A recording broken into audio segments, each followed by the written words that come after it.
안녕하세요. 애니메이 코리안 한국어라면 건대감이지 제41강을 시작하겠습니다. 오늘은 41강을 하기 이전에 애니메이 코리안 한국어라면 건대감이지 갖고 있는 세 가지의 기법을 먼저 잠깐 설명을 드리고 강의를 진행하도록 하겠습니다. 한국어를 배울 때 우리가 알고 있는 품사를 알고는 있어야 됩니다. 물론 모든 언어에는 각자 표현하는 방법은 틀리지만은 그러나 다 각기 품사를 갖고 있습니다. 한국어에는 9개가 품사가 있는데 가장 중요한 것은 명사, 동사, 형용사, 부사가 있습니다. 이렇게 만들어 우리가 저는 품사 관계도라고 얘기를 합니다. 그다음에 그 이외에 조사, 관형사, 감탄사, 수사가 있어서 한국어에는 9개의 품사가 있습니다. 이 조사는 명사 뒤에 붙는 조사로서 주어, 목적어, 보어 또는 부사어로 명사를 사용하게끔 만들어주는 중요한 품사 중에 하나입니다. 그래서 항상 이거는 영어나 인도네시아에는 없는 한국어만이 갖고 있는 조사, 도울 조자에다가 품사사자 해가지고 도와주는 품사가 됩니다. 그래서 helping word라고 하고 명사 뒤에 나오기 때문에 후치사, 포스트 포지션이라고 하는데 영어의 전치사 앞에 놓인다고 하는 프리포지션과 다른 포스트 포지션이라고 얘기를 하는 거죠.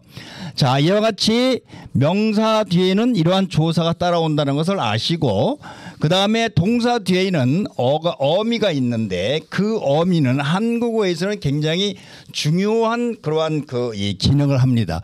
즉 동사와 형용사 뒤에 붙는 종결 어미 다가 있는데 그 다라고 하는 종결 어미가 문장 내에서 또는 이러한 우리가 대화하는 가운데에 수시로 여러 가지 형태로 변한다는 것이 그 어미입니다. 그걸 문법적 용어로 어미의 활용이라고 하는데 우리가 41강 또는 39강, 40강에서 했던 아서나 어서 또는 오늘 배울 니까나 또는 은니까에서 나오는 이런 것들이 동사, 형용사의 어미라고 하는 것입니다. 자, 그거를 아시고 조사와 동사, 형용사에 붙는 어미를 잘 기억을 해두실 부탁을 드리고 그 다음에 어느 언어든 간에 각자 갖고 있는 문형이라는 게 있습니다. 센텐스 스트럭처라고 하는데 영어에는 5형식이 있다는 건 누구나 다 잘 압니다. SV, SVC, SVO, SVOO, SVOC 이와 같이 5개의 문형이 있는데 한국어에는 저는 7가지의 문형이 있다고 분류를 하면서 합니다. 즉 한국어의 원래 국어 문법에는 여기까지 해서 5형식이라고 얘기를 하는데 저는 이 2가지를 더해서 7가지에서 7형식이라고 저는 정의를 내리고 있습니다. 왜? 외국어로서의 한국어를 배울 때는 여기에 있는 오는 필수적 부사어 또는 필수적 보어라는 게 있는데 이 동사에는 반드시 부사어로 필수적으로 반드시 부사어가 들어가야 생기는 문형이 있습니다. 반드시 보호가 되는 필수 부사어가 들어가야 되는 문형이 있는데 이거를 우리가 영어를 배우는 입장이고 영어가 국제 언어로 적용되는 시대이기 때문에 저는 마찬가지로 SV, SOOV, SOC, V로 이렇게 분류를 합니다. 자, 영어의 문형과 달리 한국어에는 동사가 맨 뒤에 나옵니다. 잘 아시겠죠? 맨 뒤에 나오기 때문에 우리는 얘기되는 그 순서대로 이해를 하고 그다음에 파악을 하고 있어야 그 다음에 무슨 얘기인지를 정확히 알 수 있게 되는 겁니다. 이것을 이해를 못하면 순간에 놓치게 되기 때문에 반드시 한국어의 문형 SV 자동사입니다. 나는 간다 온다. SC 명사형이 있습니다. 나는 학생이다. 나는 한국어 강사이다처럼 이런 게 있고 SC 형용사 라면이 맵다. 라면 국물이 뜨겁다 같은 이런 형용이 있고 SCV로 형태로 되어 있습니다. 즉 나는 군인이 되었다. 나는 훌륭한 군인이 되었다가 마찬가지로 SCV 형식이 있고 SOV 무엇을 먹다. 나는 지금 라면을 먹고 있다 같은 겁니다. 자, SOOV도 있고 SOCV도 있지 있는 거와 마찬가지로 문장의 5형식이 있습니다. 자, 여기서 또 하나는 제가 가장 그 강의를 하기 시작하기 전에 늘 얘기하고 싶은 것은 아까 말씀드렸던 명사 뒤에 나오는 조사는 이와 같이 이런 괄호로 묶는 겁니다. 즉 예를 들면은 조사를 주격 조사, 목적격 조사, 그다음에 보격 조사로 있는 것은 이런 라운드 브래킷으로 이렇게 묶어줍니다. 라운드 브래킷으로 이렇게 묶어줍니다. 즉 그러면은 이 조사를 구분해서 표시하다 보면은 앞에 명사가 그 문장 내에서 무슨 기능을 하는지를 알게 됩니다. 그렇기 때문에 이와 같이 명사 플러스 조사를 이런 가로로 이렇게 묶어준다 이런 얘기입니다. 그때 조사는 앞에 나오는 명사가 주격으로 쓰이느냐 목적격으로 쓰이냐 보격으로 쓰이냐 하는 겁니다. 근데 여러분들 여기서 나오는 격이라고 하는 것은 자리를 얘기합니다. 즉 그 조사가 앞에 나와 있는 명사의 자리를 정해주는데 무슨 자리냐? 주어의 자리에 오게 하느냐, 목적어의 자리에 오게 하느냐, 보의 자리에 오느냐 하는 것을 결정을 해주는 것이 뭐냐? 이 조사인 겁니다. 그래서 이 조사는 이렇게 가로를 하고 있는 것이죠. 자, 그 다음에는 부사격 조사가 있습니다.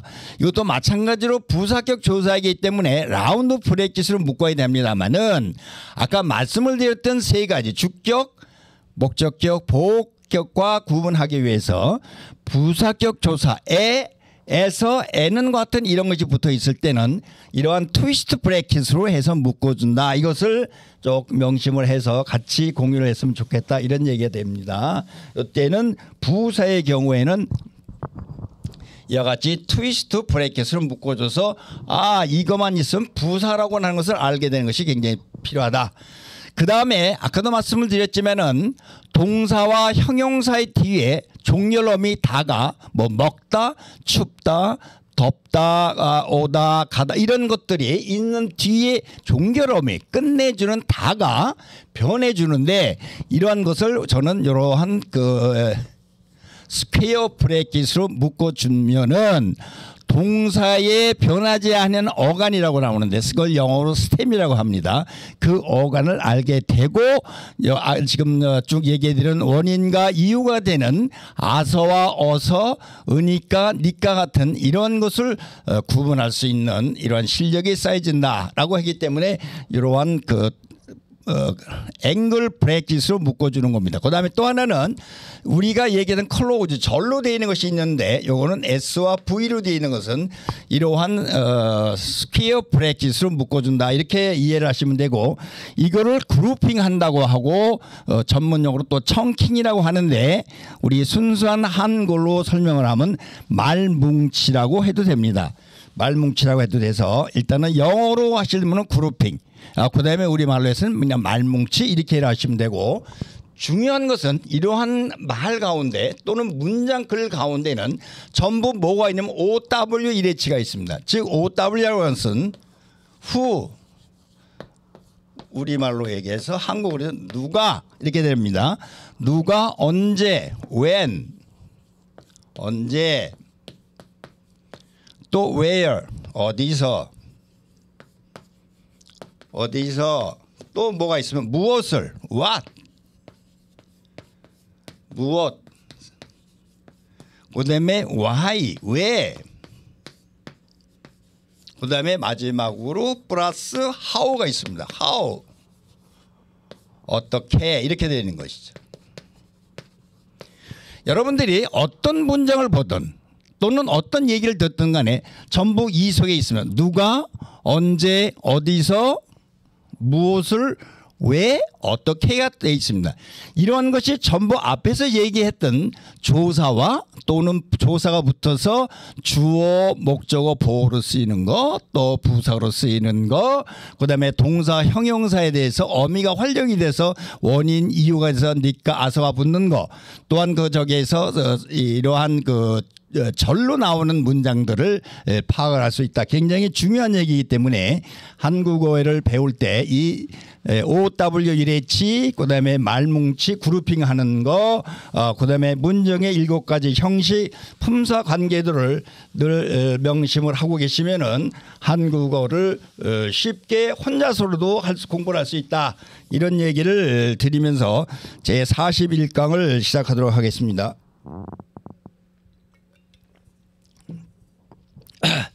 49강에서는 아서와 어서를 갖고 공부를 했습니다. 아서와 어서를 갖고 공부를 했는데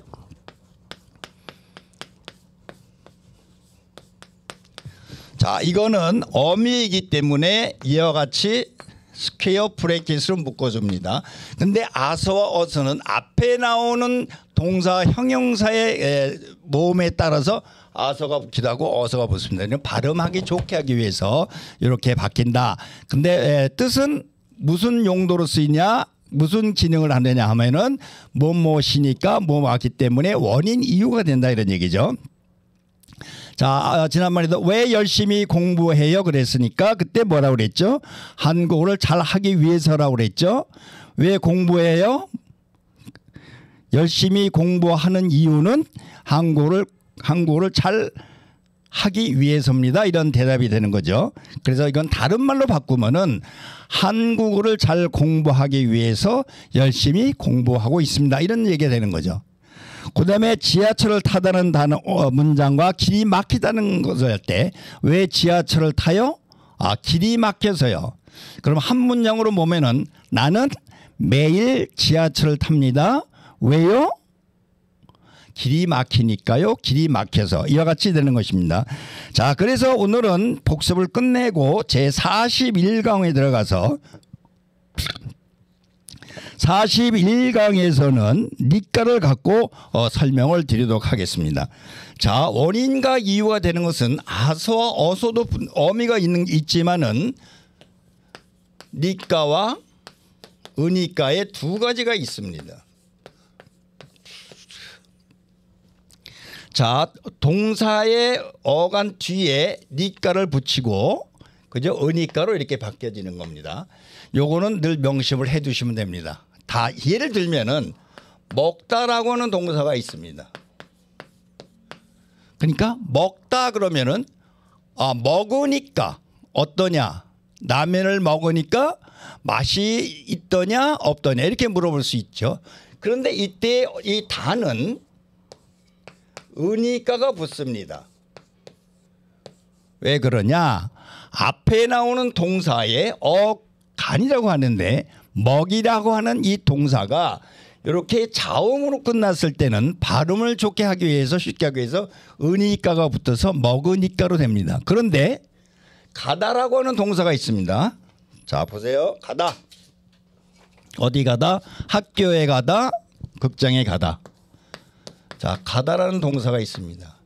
이 어미가 변한다고 했죠. 뭐뭐 하니까로. 그러니까 어떻게 되느냐면 가니까로 됩니다.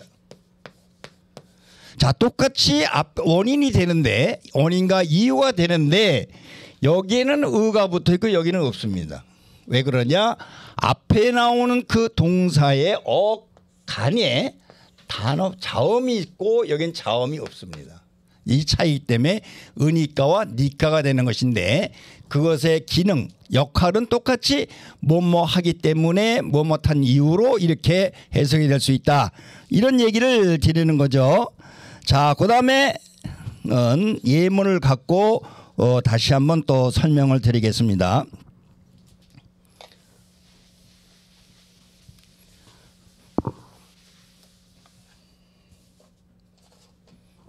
자, 니까가 있습니다. 또 은니까도 있어요. 은니까가 있습니다. 그래서 예를 들면 이런 거죠. 자, 어떻게 되냐면은 바쁘다. 자, 바쁘다.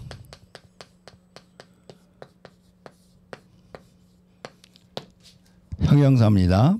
그 다음에 여기서 뭐라고 그러냐면은 다음에 다시 이야기합시다 이런 얘기입니다. 다음에 다시 이야기하자 합시다 이렇게 나오죠. 그러면 이때 이것이 왜 다시 이야기하자고 하면은 이게 원인이 되기 때문에 이 니가 어떻게 바뀌냐면 니가로 어미가 바뀌어서 바쁘니까 다음에 다시 이야기해요. 다시 이야기합시다 이렇게 되는 거죠.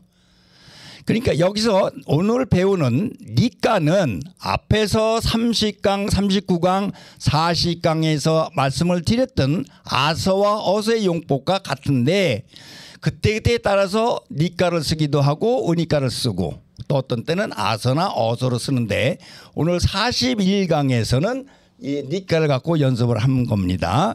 근데 어떤 때는 니가가 붙고 어떤 때는 은니가가 붙느냐. 앞에 나오는 동사의 끝이 자음으로 끝나면은 은니가가 되고 자음이 없을 때 모음으로 끝날 때는 니가만 붙는다. 요거를 아시고 이제 활용을 하면 됩니다. 자, 그러면은 시간이 다 돼서 오늘은 니가의 첫 번째 들어오는 예문 바쁘니까 다음에 이야기합시다. 오늘 바쁘니까 또는 오늘 시간이 다 됐으니까 오늘 강의는 여기서 끝내겠습니다라고 같은 이런 예문을 갖고 다음에는 좀 더 구체적으로 몇 가지 예문을 갖고 니가와 은니가에 대한 용법을 공부를 하도록 하겠습니다. 자, 오늘도 애니웨이 코리안 한국어라면 권대감이지 강의에 참석해 주신 여러 학생분들께 감사의 말씀을 드리고 좀 더 충실하고 재미있는 강의 준비를 하도록 약속드리겠습니다. 자, 다음 시간에 뵙겠습니다. 감사합니다.